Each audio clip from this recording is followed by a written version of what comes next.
왜 그러면 작년 하반기에는 주가가 그렇게 급등을 하다가 올해 들어와서 1분기에는 주가가 그렇게 재미가 없었냐. 밸류에이션 배수가 작년 하반기랑 올해 1분기가 서로 달랐던 거예요. 왜 달랐냐. 밸류에이션 배수에 가장 큰 영향을 주는 거는 유동성이에요.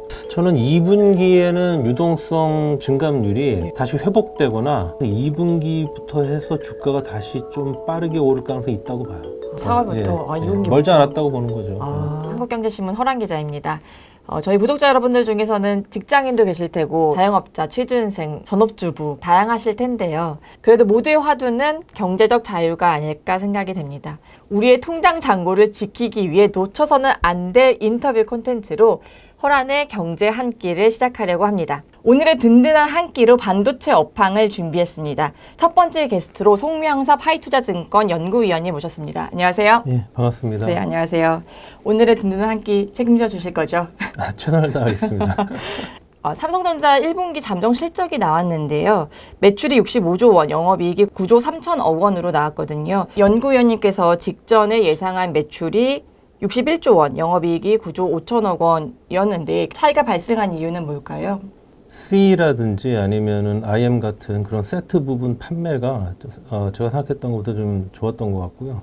그리고 이제 이익 측면에서는 제가 사실은 IM 그 스마트폰 부분 쪽에서 그러니까 언택트 환경인 그런 상황이니까 이번에 뭐 CES 쇼도 안 나갔고 MWC 쇼도 안 나갔고 그다음에 오프라인 그 판매에 대한 그런 보조금 지급도 없고 해가지고 굉장히 마케팅 비용이 안 쓰여서 이익이 굉장히 많이 나왔을 거로 생각을 했었습니다. 그런데 이제 그것만큼은 아니었던 것 같아요. 뭐 그렇다고 해도 여전히 뭐 좋은 실적이긴 합니다만. 그러니까 1분기 실적을 사실 저희가 쉽게 말할 때 핸드폰이 실적을 이끌었고 반도체는 생각보다 저조했다 이렇게 좀 관전평을 내릴 수 있을 것 같아요.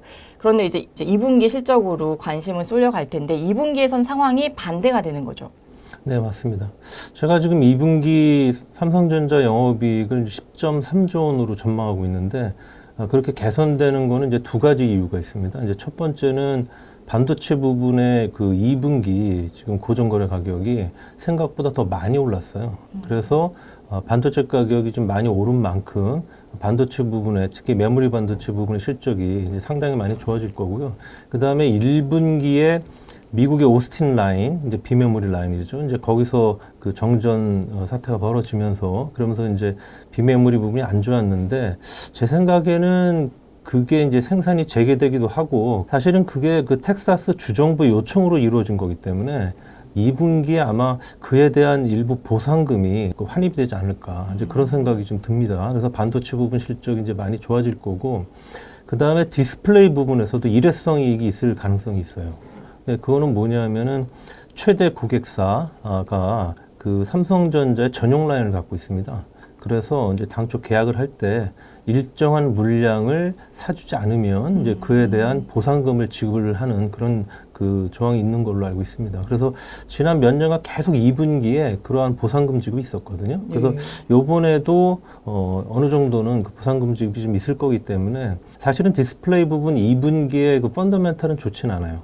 그런데 이제 그러한 이제 보상금 지급이 기대가 되기 때문에 디스플레이 부분에서 좀 좋아질 거고, 근데 이제 그 스마트폰 부분, IM 부분은 아마 그 상당히 좀 안 좋아질 가능성이 있습니다. 그거는 이미 많이 팔아서. 아니요, 갤럭시 S 시리즈가 이제 가장 그 비싼 스마트폰이잖아요. 근데 그게 보통은 그 1분기에 6, 2분기에 4 이런 정도로 이제 이렇게 출하가 되는데 요번에는 좀 당겨져서 그렇죠. 이번에 출하가 됐죠. 그래서 1분기에 굉장히 많이 출하가 됐고요. 2분기에는 그만큼 초하이엔드 폰의 출하가 좀 많이 줄 거예요. 그래서 2분기를 간단히 말씀드리면 IM 부분에서는 실적이 줄고 그러나 반도체 부분에서는 크게 증가하고 그 다음에 이제 일회성 이익이 두 부분에서 이제 예상이 되기 때문에 그게 이제 상쇄하고도 남는다. 2분기에는 영업이익이 1분기보다도 1조 원가량이 증가한 10조 3천억 원 정도로 예상을 하신다. 이렇게 보고 계시는 거네요.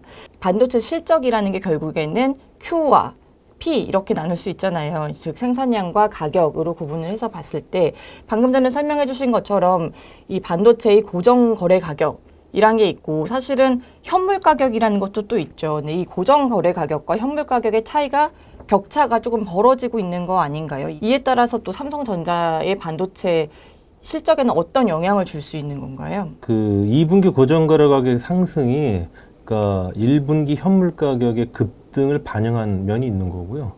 그 다음에 사실은 3월달 현물 가격이요. 지금 2분기 고정거래 가격보다 사실 더 훨씬 높습니다. 지금 이미.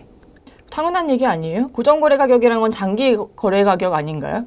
아니 그렇죠. 그런데 네. 이제 2분기 고정거래 가격이 1분기 현물 가격보다 많이 낮게 되면 네. 그러면은 향후에 또 현물 가격은 추가적으로 오를 가능성이 높고 그럼 격차가 이제 더 벌어지게 네네. 되고 그게 이제 3분기 고정거래 가격에 또 크게 반영이 되거든요. 순차적으로 올라가는 그렇죠. 거죠. 네. 고정거래 가격도 현물 가격이 오른 만큼 조금씩 따라 올라가고 있는데 그렇죠. 근데 이제 시장에서 일부 좀 우려하고 있는 목소리가 있는데 그게 뭐냐면 2분기에 이제 가격 상승폭이 굉장히 컸단 말이에요. D램 가격이 이제 평균 판매 가격으로 봤을 때 이제 우리가 블렌디드 ASP라고 그러는데 2분기에 한 10%대 중반 이상 지금 그 ASP가 오르는 그런 상황이거든요. 그렇게 가격이 2분기 고정거래가 많이 올랐는데 3월 달 가격이 그거보다 이미 훨씬 높고 현물 가격이 그 다음에 앞으로도 추가적으로 더 오를 가능성이 많기 때문에 시장 일부에서 우려하고 있다는 말씀은 뭐냐면 이 모멘텀 측면에서 2분기 가격이 굉장히 많이 올랐다. 근데 3분기 가격은 오르긴 오르지만 그거보다 상승폭이 적으면 모멘텀이 약화되는 거 아니냐 이제 그런 우려가 있단 말이죠. 그런데 지금 현재 상황을 보면 3분기의 고정거래 가격도 2분기 수준 정도로 굉장히 강하게 오를 가능성이 점차 높아지고 있다. 결국에는 P 측면에서는 확실히 2분기에 가격이 상승할 거다 이렇게 보시는 거고 근데 이 가격 상승이 3분기까지 이어질 걸로 보시는 건가요? 그렇죠. 3분기 고정거래 가격 상승폭이 2분기 준하는 수준만큼 굉장히 많이 오를 거라고 보는 거죠. 기울기가 기울어지지 않은 평평해지지 않은 상태로 그렇죠. 가격은 이제 상승 탄력을 계속 받을 것이다. 적어도 네. 3분기까지 네. 이 말씀이시고 네, 맞습니다. 그럼 Q로 가서 볼게요. 이 생산량 부분에서 저희가 시장에서 사실 우려하는 것 중에 하나가 이제 반도체 쇼티지, 반도체 공급 부족이죠. 반도체 공급 부족 때문에 이 자동차도 생산을 못하고 있는 이게 현실화되면서 반도체 공급 부족이 핸드폰 생산에도 차질을 빚게 하는 거 아니냐 이런 우려가 팽배하거든요. 가격이 아무리 올라도 생산량이 그대로게 되면은 사실은 실적에는 조금 더 발목 잡히지 않을까 싶기도 한데요. 근데 그거는 서로 사실 역의 관계가 있는 거예요. 그러니까 이제 생산량, 공급량이 부족하면 그러면 이제 가격이 더 오르는 거거든요. 그런데 이제 그러한 공급 그 증가율 대비해서 가격의 탄력성이 사실 더 커요. 그렇기 때문에 지금 만약에 공급이 많아지잖아요. 그러면 가격의 상승폭이 축소될 뿐만 그렇죠. 아니라 가격이 빠지게 되거든요. 그러겠죠. 결국은 실적은 공급이 부족해서 많이 안 나와서 가격이 많이 올라야 실적이 좋은 겁니다. 네. 그 연구위원님께서 보실 때 그 생산량 Q에서도 서버와 PC가 3분기까지는 Q가 증가할 것이다 이렇게 예상하시나요? 일단 그 지금 올해 업황이 좋은 이유가 수요 증가율이 그 코로나19에 따른 언택트 수요가 굉장히 강해서 수요 증가율이 높은데 근데 이제 공급 측면에서는 코로나19 때문에 수요가 안 좋을 줄 알고 설비 투자 확대를 별로 안 했기 때문에 공급 증가율이 낮아서 지금 공급이 부족한 거예요. 그러니까 지금 올해의 그 공급 증가율은 뭐 D램의 그 경우로 보면 20%가 안 된단 말이에요. 네. 그러니까 공급이 많이 안 된다는 얘기죠. 근데 수요 증가율은 20% 중반에 지금 달할 것 같거든요. 그런 상황이다 보니까 이제 가격이 많이 그 공급 부족 때문에 오르는 것이고 그러다 보니까 이제 공급은 기대하는 만큼 그렇게 많이 늘게 되진 않는 거죠. 네. 사실 왜 이 질문을 드렸냐면은 PC랑 서버라는 건 한번 이렇게 사놓으면 이 수요단에서의 증가도 기울기가 기울어지지 않은 채 계속 그 유지가 될 것이냐. 그거 지금 굉장히 중요한 말씀하신 건데 그게 바로 내년 업황의 굉장히 큰 그 키포인트입니다. 그러니까 스윙 팩터입니다. 그러니까 뭔 얘기냐면은 작년 그 코로나19 사태가 발생한 이후에 작년 하반기부터 해서 지금까지 노트북이라든지 아니면 서버 같은 그런 그 언택트 수요랑 관련이 있는 거 집에서 다 재택근무하고 잭탑 학습하다 보니까 이제 노트북이 필요한 거란 말이죠. 그렇죠. 이제 그런 상황이 되다 보니까 그쪽의 컴퓨팅 쪽에서의 수요가 작년 하반기부터 굉장히 강력하게 발생하고 있어요. 그래서 지금도 그거는 이어지고 있고요. 네. 뭐 예를 들면 올해 1분기에 그 대만 노트북 ODM, 그 대만 노트북 ODM들이 전 세계 노트북 생산이 한 90% 하거든요. 그러니까 이 회사들의 그 생산이 사실 노트북 공급 그 자체예요. 그런데 이 회사들이 올해 1분기에 전년 동기 대비해가지고 출하 증가율이 94%를 기록할 것 같아요. 그러니까 어마어마한 수치예요, 사실. 그러니까 출하량이 거의 2배 늘었다. 그렇죠. 근데 지금 그쪽에서 나오는 얘기를 지금 들어보면 올해 3분기까지는 그런 강력한 그 수요가 이어질 것 같다라고 판단을 하고 있어요. 그런데 이제 4분기는 아직 모르겠고. 네. 자, 이제 그런 상황인데, 근데 이제 지금 말씀하신 것처럼 다 내구재잖아요, 그런 것들은. 그러니까 올해 많은 사람들이 노트북을 샀어요. 저도 샀어요. 그런데 과연 내년에 또 사겠냐? 그렇죠.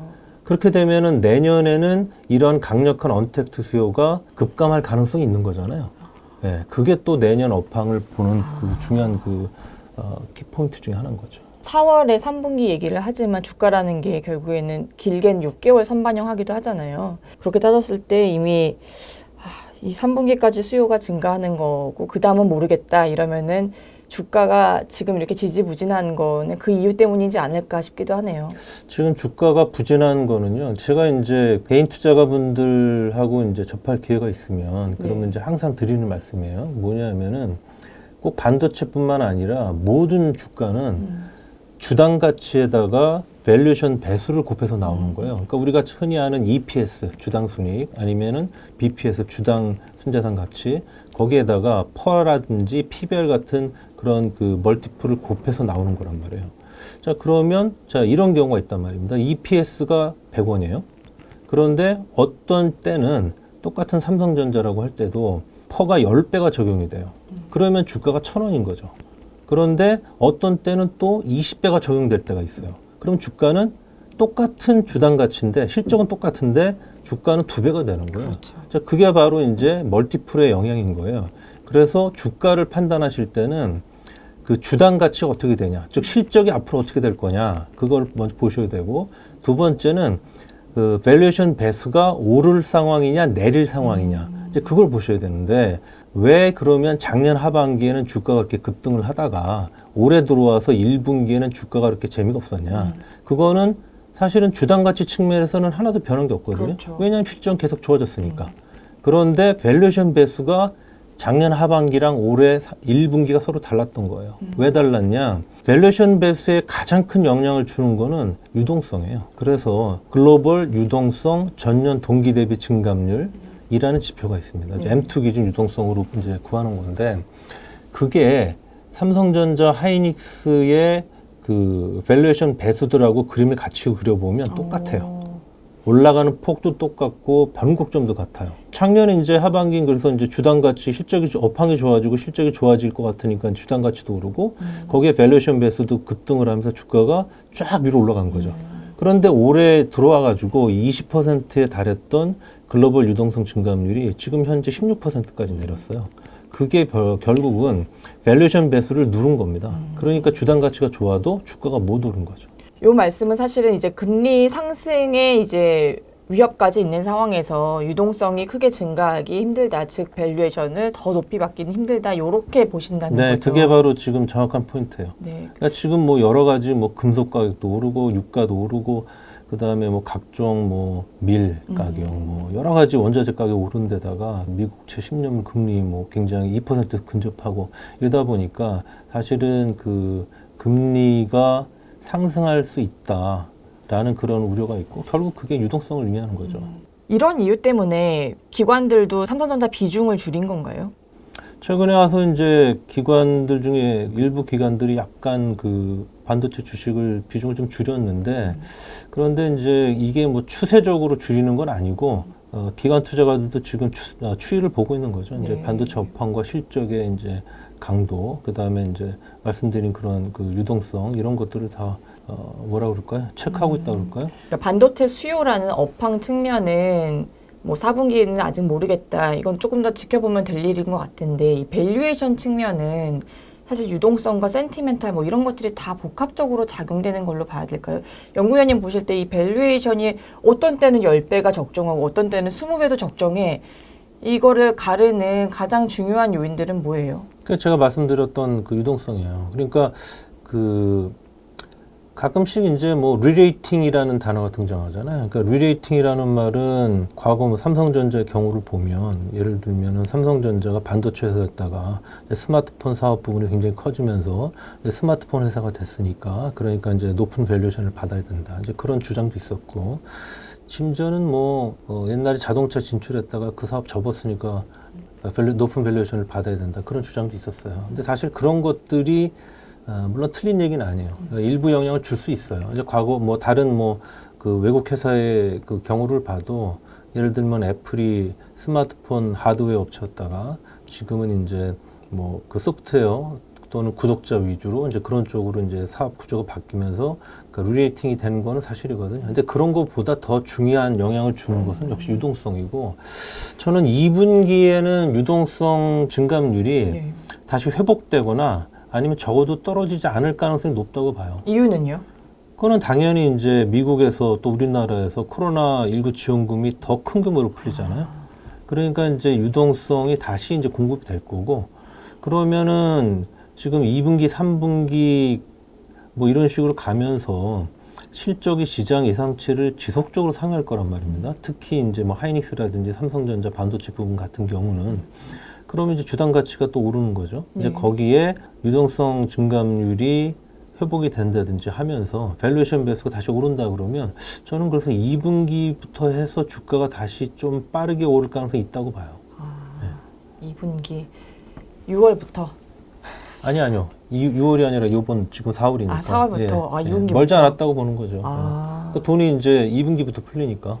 네. 네, 연초에 저희 이제 98층에서 진입한 우리 개인 투자자들 정말 10만 주가설을 열심히 이제 응원하고 있을 텐데요. 이 10만 주가 도달할 수 있을 건가요? 뭐 저는 그 제가 지금 10만 원의 목표 주가를 제시하고 있어요. 네. 그래서 그 정도 주가에 도달할 수 있다고 보는데 그런데 이제 뭐 그 이상으로 이제 보기 위해서는 내년에도 사실 10만 원의 그 목표 주가는 올해 실적에 그 다음에 이제 제가 생각하고 있는 적정한 밸류에이션 배수를 곱해서 나온 거기 때문에 근데 그 밸류에이션 배수 사실은 뭐 거의 역사적 최고 배수를 적용을 한 거거든요. 그러니까 그 올해 실적만 가지고는 그 이상 보기는 좀 어렵다는 얘기예요. 10만 원이. 근데 이제 거기서 더 올라가려고 하면 내년의 내년의 실적이 올해보다 더 좋아져야 되는 겁니다. 그래야 이제 10만 원 이상의 목표 주가를 저 같은 애널리스트들이 제시할 수 있는 거죠. 네. 저희 반도체 업황 얘기를 해주셨는데 이런 업황이라면 하이닉스가 더 유리한 거 아닌가 싶기도 한데요. 저는 하이닉스를 더 선호합니다. 이렇게 말씀하셔도 되나요? 예, 상관없어요. 지금 목표 주가를 하이닉스를 18만 5천 원으로 상향 조정을 하셨어요.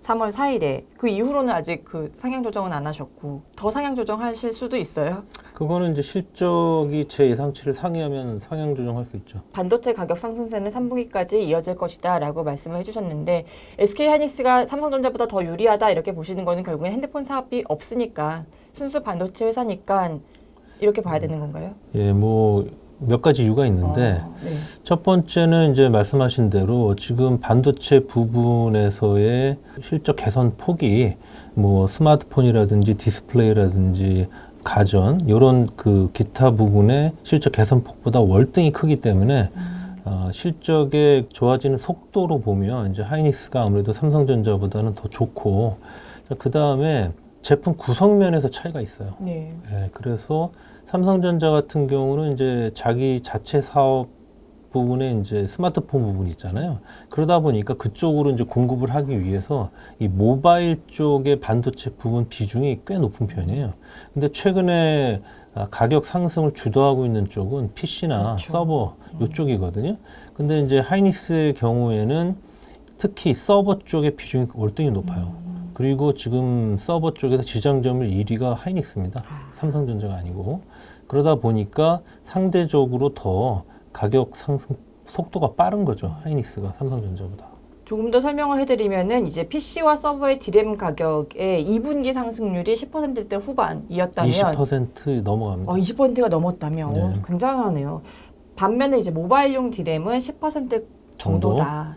또 다른 포인트가 있나요? 삼성전자보다 SK 하이닉스가 더 유리한 점. 최근에 삼성전자보다 그 하이닉스가 시장 점유율을 조금 더 늘리고 있어요. 아, 인텔과의 협업 때문인가요? 아니요, 그거는 관계없고 인텔의 그 낸드 부분을 인수하는 거는 이제 올해 말에 이제 완료가 되면서 내년부터 실적에 반영이 되고 최근에 들어와가지고 하이닉스가 조금 그 낸드 부분에서 그다음에 디램 부분에서도 마찬가지인데 삼성전자보다 조금 그 공급 증가율이 좀 높아요. 그런데 과거에 삼성전자가 열을 공급하고 하이닉스가 한 5을 공급했다 그러면 최근에는 삼성전자가 11 공급할 때 하이닉스는 6개를 공급하는 이제 그런 정도로 약간 그 생산 증가율이 하이닉스가 좀 높았거든요. 네. 똑같이 하나가 는 것처럼 보이지만 이게 증가율로 따지면은 사실은 그렇죠. 2배 차이가 그러니까 되는 시장 거죠. 점유율이 이제 그 하이닉스가 최근에 와서 조금 그 올라가고 있는 상황이 있는 면도 있는 거죠. 하이닉스가 이제 보쉬랑 같이 차량용 디램을 장기 10년 공급 계약하기로 한다 이렇게 발표가 나기도 했는데 주가에 사실 큰 영향이 없었어요. 왜냐하면은 아직은 자동차 차량용 반도체에서 그 디램 같은 메모리가 차지하는 비중이 워낙 적기 때문에 사실은 그거는 지금 현재 그 실적이나 이런 거에 미칠 영향이 굉장히 적거든요. 예, 그래서 아직은 의미가 없죠.